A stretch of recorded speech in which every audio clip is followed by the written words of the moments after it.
السلام علیکم ورحمۃ اللہ وبرکاتہ۔ نحمده ونصلي على رسوله الكريم، اما بعد، اعوذ باللہ من الشیطان الرجیم، بسم اللہ الرحمن الرحیم۔ الحمد للہ رب العالمین، الرحمن الرحیم، مالک یوم الدین، ایاک نعبد وایاک نستعین، اهدنا الصراط المستقیم، صراط الذین انعمت علیہم غیر المغضوب علیہم ولا الضالین، آمین۔ معزز ناظرین کرام اور سامعین اعظام، آج میں آپ لوگوں کے لیے ایک نئی چیز لایا ہوں۔ وہ یہ ہے کہ آج کل اکثر مسجدوں میں نماز کے بعد درس قرآن اور درس حدیث کا اہتمام نہیں کیا جاتا ہے، جبکہ یہ کرنا چاہیے۔ بہت سارے لوگ مجھے فون کرتے ہیں، کال کرتے ہیں کہ مولانا ہم لوگوں کو کچھ بتائیے، ہم لوگوں کو ابھی پڑھنے کا وقت نہیں ہے، نہ کہیں دین سیکھنے کے لیے موقع ملتا ہے، گھر میں کام کاج میں ویست رہ جاتے ہیں، تو تھوڑا تھوڑا کر کے کچھ ہم لوگوں کو بتائیے۔ تو میں نے سوچا کہ اس وقت جو ہے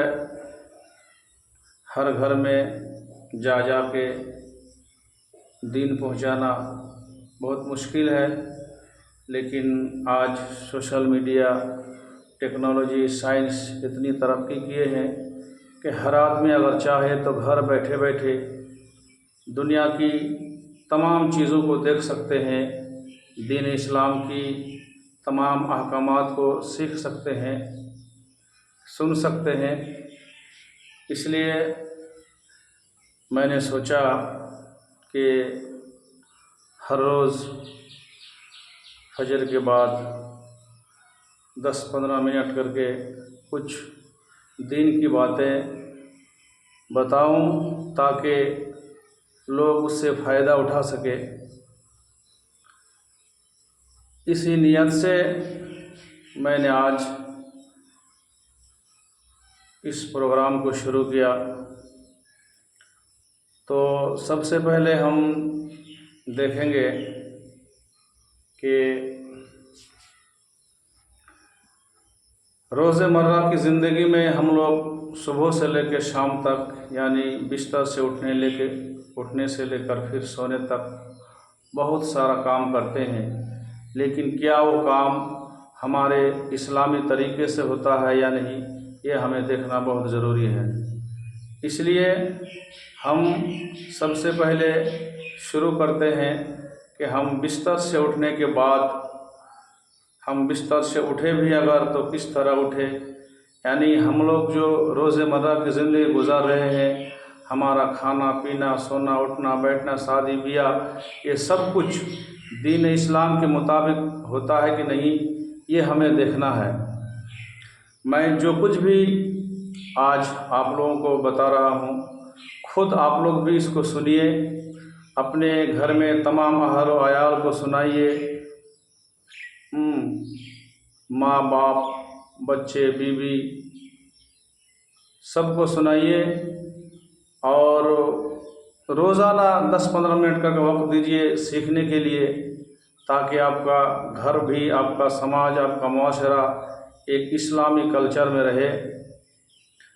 اور اگر آپ کو جو بات اچھی لگے، اس بات کو اگر دوسرے کے ساتھ شیئر کرتے ہیں، دوسروں کو بھیجتے ہیں، دوسروں کو بتاتے ہیں، تو حدیث کے مطابق جیسا کہ اللہ کے نبی صلی اللہ علیہ وسلم نے کہا، من دل علی خیر فلہ مثل اجر فاعلہ، کہ اگر کوئی شخص کسی کو اچھا کام بتا رہا ہے تو اچھا کام کر کے اس کو جو ثواب ملے گا، آپ کو بھی اتنا ہی ثواب ملے گا، چونکہ آپ نے اس کو خبر دی، آپ نے اس کو بتایا۔ تو بہرحال میں زیادہ لمبا ویڈیو نہیں کرتا ہوں، چھوٹا چھوٹا ویڈیو میں کرتا ہوں تاکہ آپ لوگ بہت ہی کم وقت میں اس کو سن سکے اور اس پر عمل کر سکے۔ تو سب سے پہلے میں شروع کرتا ہوں کہ ہم لوگ جب صبح کو بستر سے اٹھتے ہیں تو ہم لوگ قضاء حاجت کے لیے جاتے ہیں، یعنی باتھ روم کی طرف جاتے ہیں۔ آج بہت سارے لوگ یہ بھی نہیں جانتے ہیں کہ ہمیں قضاء حاجت کس طرح کرنی چاہیے۔ بہت سارے لوگ غیر اسلامی طریقے سے اس کو انجام دیتے ہیں، لیکن یہ بھی ہمارے لیے سیکھنے کی چیز ہے، چونکہ اللہ کے نبی صلی اللہ علیہ وسلم ہم لوگوں کو ماں کے پیٹ سے پیدا ہونے سے لے کر پھر قبر میں جانے تک سب کچھ بتایا کہ اس دنیا میں ہمیں کس طرح زندگی گزارنی ہے،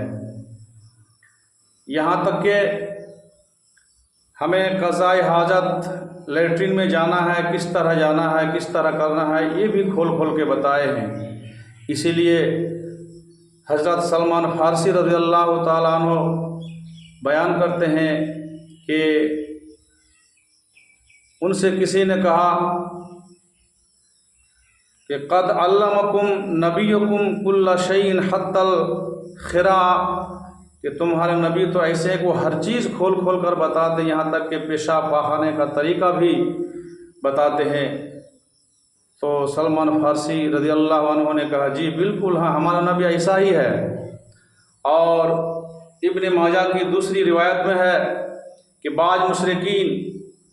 حضرت سلمان رضی اللہ عنہ سے بطور مذاق کہا کرتے تھے کہ انی ارا صاحبکم یعلمکم کل شیء حتی الخراء،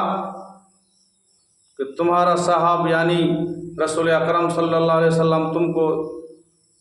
ساری چیزیں سکھاتے ہیں، یہاں تک کہ پیشاب پاخانے کا طریقہ بھی سکھاتے ہیں۔ انہوں نے کہا بالکل ہمارے نبی ایسا ہی ہے، یعنی چھوٹی چھوٹی چیزیں، معمولی چیزیں ہم سب کو اللہ کے نبی صلی اللہ علیہ وسلم سکھاتے ہیں۔ تو میرے بھائیوں اور دوستو، آئیے ہم قضاء حاجت کے سلسلے میں تقریباً 25 طریقے آپ لوگوں کو بتائیں گے۔ اگر آپ لوگ اس کو غور سے سنتے ہیں اور پھر اس پر عمل کرتے ہیں، یقیناً آپ کی زندگی میں خوشحالی آئے گی۔ تو سب سے پہلا طریقہ ہم آپ کو یہ بتائیں گے کہ قضاء حاجت بھی ایک نعمت ہے، قضاء حاجت بھی ایک نعمت ہے۔ اللہ رب العالمین نے ہم پر بے شمار احسانات کیے ہیں، ہمیں چلنے پھرنے کے لیے اتنا بڑا جسم دیا ہے، کھانے پینے کے لیے ہر طرح کے غذا دیے ہیں، اور نہ جانے اس دنیا میں جینے کے لیے کتنی نعمتیں دی ہیں، ہم ان نعمتوں کو گن نہیں سکتے ہیں۔ ان میں سے ایک نعمت یہ ہے کہ ہم جو غذا کھاتے ہیں اس غذا کو ہضم کرنے کا سسٹم، اور پھر اس کو ہمارے پیٹ سے نکالنے کا راستہ بھی اللہ رب العالمین نے اپنی ماں کے پیٹ ہی میں بنا دیا ہے۔ اس لیے اللہ کے نبی صلی اللہ علیہ وسلم جب کھانے پینے سے فارغ ہوتے یہ دعا ضرور پڑھتے کہ الحمدللہ الذی اطعم وسقى وسوغه وجعل له مخرجا، کہ تمام تعریف اس اللہ رب العالمین کے لیے ہے جس نے ہم کو کھلایا پلایا، وسوغه، اور جو ہم نے کھایا پیا اس غذا کو لائق بنایا، وجعل له مخرجا، اور اس کے نکالنے کا راستہ بھی بنا دیا۔ غور کیجئے میرے بھائی اور دوستو، اگر جو کچھ ہم کھاتے پیتے ہیں یہ اگر ہمارے پیٹ سے نہ نکلتے، یا تھوڑی دیر کے لیے سمجھ لیجئے کہ 10 منٹ کے لیے 20 منٹ کے لیے اگر آپ کو راستہ بند کر دے تو آپ کتنی پریشانی میں پڑیں گے۔ اور بہت ساری جگہوں میں ایسا دیکھا بھی گیا ہے، کسی کا پیشاب بند ہو گیا، کسی کا لیٹرین بند ہو گیا تو وہ بے چین ہو گئے،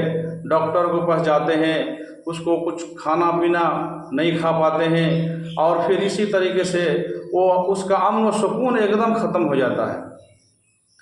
تو یہ کوئی معمولی چیز نہیں ہے، ہم جو کھاتے ہیں وہ کھانا پینا جو ہمارے پیٹ کے اندر جا کے ہضم ہوتا ہے اور پھر جو ہے وہ پیشاب پاخانے کے راستے سے نکل جاتا ہے، یہ اللہ تعالیٰ کی ایک بہت بڑی نعمت ہے میرے بھائی اور دوستو۔ اس لیے کھانے پینے کے بعد بہت ساری دعائیں ہیں، ان میں سے ایک دعا یہ بھی ہے کہ الحمدللہ الذی اطعم وسقى وصوبہ وجعل له مخرجا۔ یہ دعا سارے لوگ یاد کر لیں گے میرے بھائی اور دوستو۔ تو قضاء حاجت بھی ایک بہت بڑی اللہ تعالیٰ کی نعمت ہے، یہ پہلا پوائنٹ ہے میرے بھائی اور دوستو۔ اور دوسرا طریقہ یہ ہے کہ اسلام میں پاکیزگی کی اہمیت بہت ہے۔ اللہ رب العالمین نے سورۃ البقرہ کے اندر ارشاد فرمایا ان اللہ یحب التوابین ویحب المتطہرین۔ یقیناً اللہ تعالیٰ توبہ کرنے والوں اور پاک صاف رہنے والوں کو پسند کرتا ہے۔ اس آیت میں دو چیزیں ہیں اور دونوں کو ہمیں پاک صاف رہنا ہے۔ ایک تو ہے کہ دل کی صفائی، یعنی اللہ تعالیٰ ہم کو جو دل دیا ہے، یہ کبھی کبھی جو ہے گناہ کرنے کی وجہ سے یہ دل ہمارا سیاہ ہو جاتا ہے اور پھر دھیرے دھیرے پورا دل جو ہے کالا ہو جاتا ہے، اور پھر ہم جب بھی کوئی بعد میں نصیحت کی بات سنتے ہیں تو وہ جو ہے نصیحت کی باتیں ہمارے دل میں اثر نہیں ہوتی ہے۔ اس لیے میرے بھائی اور دوستو، ہم دنیا میں انسان ہیں، گنہگار ہیں، ہر لمحہ جب بھی کہیں جاتے ہیں کچھ نہ کچھ گناہ چاہے چھوٹا ہو یا بڑا ہو ہوتے رہتے ہیں۔ تو اس گناہ کو کرنے کے بعد اللہ کے نبی صلی اللہ علیہ وسلم نے کہا کہ سب سے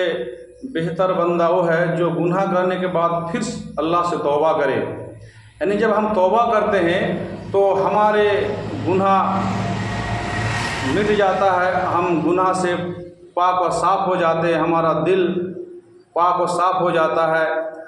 تو گویا کہ یہ باطنی حصہ جو ہے ہمیں بھی پاک صاف رہنا ہے، یعنی ہمارا دل جب ہم اللہ تعالیٰ سے توبہ کرتے ہیں تو یقیناً ہمارا باطنی حصہ پاک ہو جاتا ہے۔ وَيُحِبُّ الْمُتَطَہِّرِينَ، اور ظاہری حصہ بھی ہمیں پاک صاف رکھنا ہے۔ ہمارا لباس، ہمارا جسم، ہمارا سب کچھ جب پاک صاف رکھیں گے تو اللہ تعالیٰ ایسے بندوں کو زیادہ پسند کرتے ہیں۔ سورۃ توبہ میں اللہ رب العالمین نے کہا کہ وَاللَّهُ يُحِبُّ الْمُطَّهِّرِينَ، اللہ تعالیٰ کو پاک صاف رہنے والوں کو پسند کرتا ہے۔ تو ان دونوں آیتوں سے معلوم ہوتا ہے کہ اللہ تعالیٰ کو وہ بندے بہت پسند ہیں جو ظاہری و باطنی ہر قسم کی نجاست سے اپنے کو پاک رکھتے ہیں۔ بس ایک مسلمان کو چاہیے کہ وہ ہر قسم کی گندگی سے اپنے آپ کو پاک و صاف رکھنے کا خصوصی اہتمام کرے۔ تو میرے بھائی اور دوستو، یہ قضاء حاجت کے لیے آج میں نے 2 پوائنٹ بتایا کہ قضاء حاجت اللہ تعالیٰ کی ایک بہت بڑی نعمت ہے، اور اس کے ذریعے سے ہم جو ہے کیسے پاکیزگی حاصل کریں گے، اسلام میں اس کی بہت بڑی اہمیت ہے۔ پاکیزگی حاصل کرنے کے لیے جتنا ہمارے مذہب اسلام نے سکھایا ہے، دنیا کی اور کسی مذہب نے اتنا نہیں سکھایا میرے بھائی اور دوستو۔ تو آج ہم لوگ یہی 2 پوائنٹ سیکھے کہ قضاء حاجت اللہ تعالیٰ کی ایک نعمت ہے، اور ہم لوگوں کو ہمیشہ ظاہری اور باطنی دونوں چیزوں کو پاک صاف رکھنا ہے، تبھی ہم اللہ تعالیٰ کا ایک بہت ہی محبوب اور پیارا بندہ بن سکتے ہیں۔ اللہ تعالیٰ سے دعا ہے کہ الہ العالمین ہم سب لوگوں کو زیادہ سے زیادہ پاکی حاصل کرنے کی توفیق عطا فرما۔ اللہم آمین۔